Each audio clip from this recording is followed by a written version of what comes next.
It's Monday, July 10th. Anyways, I wanted to share. On Mondays, I need a bit more motivation than, say, other days. So I wanted to explain how I go about motivating myself. And what happened was, long time ago, it takes a while, of course, to do my glam and my hair and all that. So what I did was I would pull up YouTubes of various, at first I started with motivational speakers. So I listened to Oprah, at first, The Secret. My favorite one to listen to was Les Brown. So I would just look up motivational speeches on whatever I was struggling with. I really needed to work on my emotional intelligence.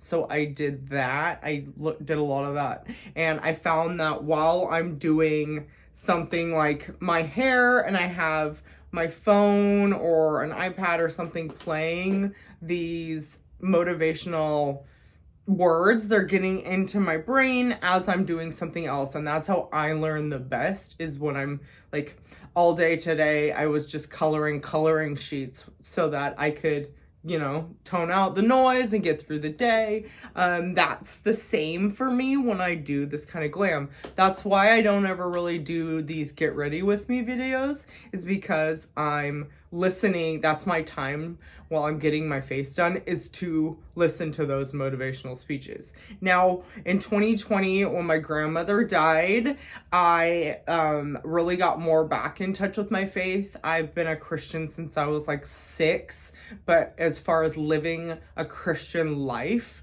I didn't really know as much as what that meant until my grandma passed. Actually, her training, I have this little thing she wrote to me back when I was going through some homelessness and mental illness issues back 20 years ago. So she made all that for me, and I've always had my faith buried deep in me, but I never really had that much hope. Like, you can have faith in God, but sometimes hope is gone. So what I switched to is now I will listen to sermons. So mainly I'll type in sermons on anxiety or sermons on motivation or how to get through, like sermons on whatever topic I feel like I need help with at that time.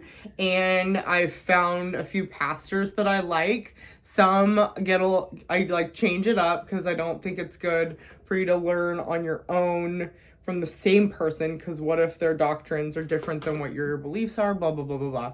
But I do listen to a lot of Joyce Meyer. I feel like she's a really big, like,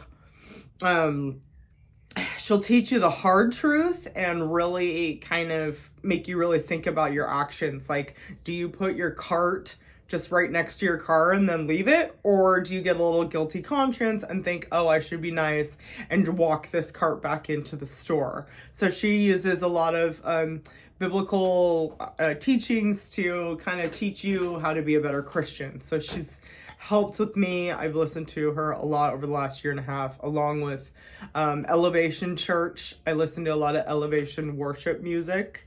I'm not trying to preach to you, so that's why I gave you those other things, like listen to The Secret, old Oprah's. But if you want me to preach to you, it will change your life. So you should take my preachings, and yeah, that. Anyway, so that's kind of the stuff I do. I've switched listening to music. I only listen to worship music now. I feel that when I get earworms of what they call secular music in my head, like, I'm sitting, like, what good is my thought process when I have the term, like, I don't know, like, body yada yada yada yada going on in my head, or I blame, no offense, Beyonce folk, don't come after me, I was one, but I feel like the song Break Your Soul kind of led to my departure from Tesla. It was basically telling you to release your job, release your goal, like all that kind of stuff. You listen to the words. So those words can really get in your thoughts, and you need to protect your mind and what you're thinking and try and control that as much as possible. And if you're still listening 5 minutes later, thank you so much for tuning in. I really just want my website and my platform to help you guys overcome the same things that I have. I've struggled with mental illness, homelessness, being like a very high achiever. I've lost a lot of weight. I've just really tried to transform myself into a person I want to be, and a person I want to be friends with.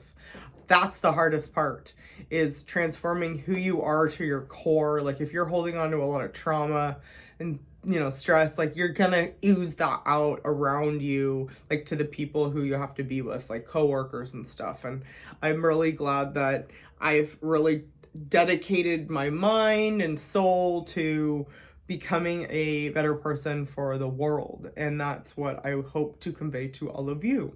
So thank you for tuning in, thank you for listening. Obviously what I'm trying to influence to you is the Bible and Jesus Christ, but really, just if that's too much for you, just tune your mind, like when you're doing some like cleaning, or if you do a lot of my hair and makeup, turn on some motivational videos. Get those thoughts, those positive things flowing, because it does help when you're going through those really, really rough days. You get this little glimmer of your hope saying, you just went through this training to not cry yourself to sleep right now. Like it'll come back, and you'll pep talk yourself out of it.